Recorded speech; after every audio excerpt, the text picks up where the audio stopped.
No mesmo fim de semana, Joel, aconteceu um outro crime também envolvendo embriaguez e volante. E de uma pessoa que estava recebendo dinheiro para cuidar de outros passageiros. Quem está na nossa live, vou pedir para o Alan colocar aqui o vídeo que a gente recebeu de um acidente que aconteceu na Avenida Guarapiranga, na zona sul de São Paulo. Tinha um ônibus parado no corredor, Joel. Ele parou no ponto, veio um atrás e entrou com tudo na traseira dele. Foi uma senhora pancada. Isso aconteceu ontem à tarde na Avenida Guarapiranga, no corredor exclusivo ali da pista. 8 pessoas ficaram feridas e algumas estão internadas ainda. O motorista tem 57 anos, foi submetido ao teste do bafômetro, que deu positivo. Meu Deus do céu. Ele estava dirigindo um ônibus gigante na zona sul de São Paulo, alcoolizado. A empresa ficou sabendo, nós consultamos a SP Trans hoje, que mandou uma nota para a gente dizendo que repudia a ação, que o motorista foi afastado e teve uma licença, né, que eles têm para dirigir, um cadastro, na verdade, para dirigir veículos de transporte cancelado. Se ele vai ser demitido ou não depende da empresa, que ainda não se pronunciou, mas é muito possível que sim.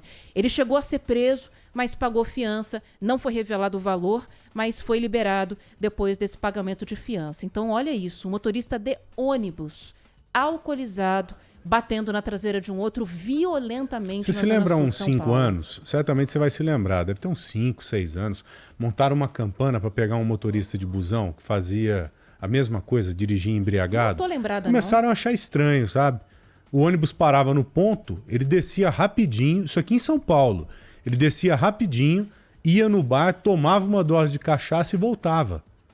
Ele fazia isso com frequência, quase todos os dias. Aí alguém viu e falou, pô, isso aí tá estranho, né? O cara parar o busão, descer, tomar uma dose de cachaça e voltar pro ônibus. Alcoólatra, possivelmente, né? Claro, com certeza. Um alcoólatra maluco, né? Porque uma coisa é o sujeito ser alcoólatra, outra coisa é ser alcoólatra dirigindo um busão, igual esse cara aí, pelo amor de Deus. E é incrível o grau de irresponsabilidade dessas pessoas. A gente acha que as campanhas serão suficientes, que as leis serão suficientes para impedir esses irresponsáveis, né? Impedir futuros irresponsáveis de agir, mas não.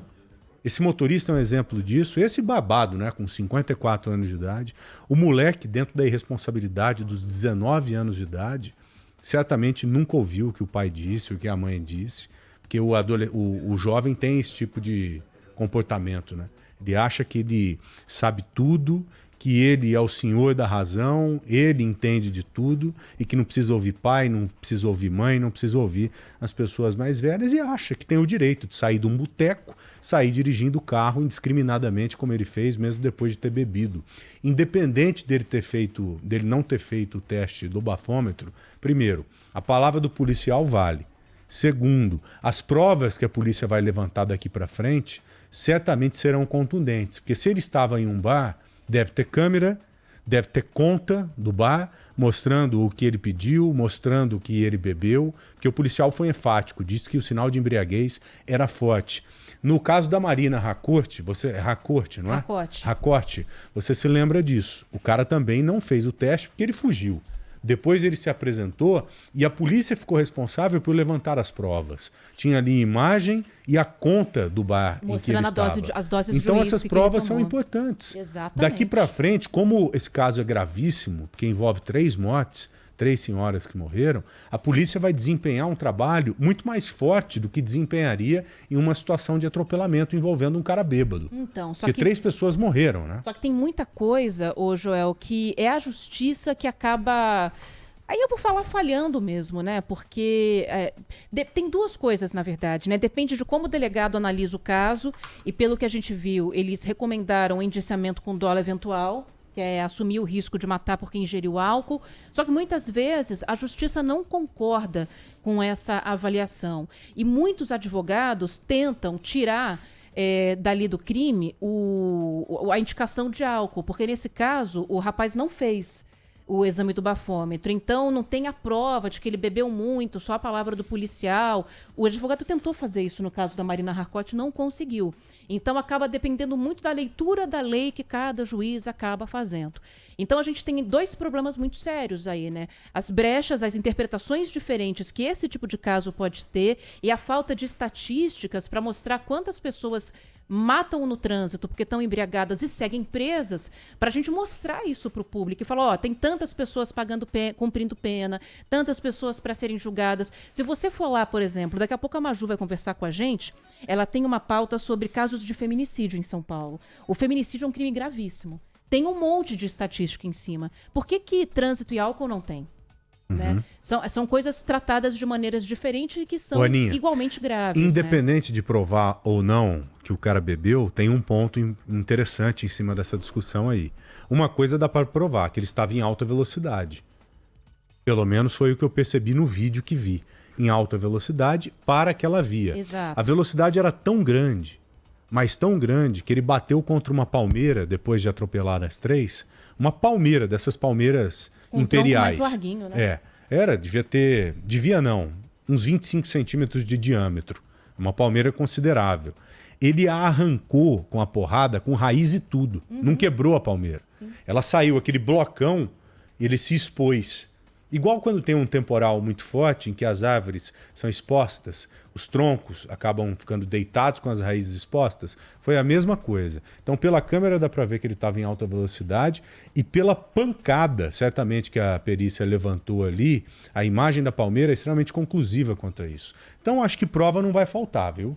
Então, aí a gente tem que acompanhar para ver, porque o que eu já vi, Joel, de caso grave assim também, e que não deu em nada, é brincadeira. Mas você não acha, agora te perguntando, você é uma pessoa que acompanha isso há muito tempo, acompanha a mobilidade urbana, essas questões todas. Você não acha que houve um endurecimento no jogo? Até esse posicionamento frouxo por parte da justiça, muitas das vezes, ele não está mais escasso? Existente mais escasso? Sabe o que você eu percebo? consegue dizer isso ou não? Eu consigo, porque assim, uma coisa que eu tenho percebido a gente ainda tem estatísticas muito escassas para falar de trânsito, e o grande problema ainda é a demora para que esses processos sejam finalizados na justiça. Porque, principalmente, quem tem dinheiro para contratar bons advogados, coloca recurso atrás de recurso e vai postergando os casos, né? E entra com um pedido disso, um pedido de vista, e suspende o julgamento, sumiu uma testemunha, e com isso o caso vai se diluindo ao longo do tempo e fica muito mais difícil de você chegar a uma conclusão.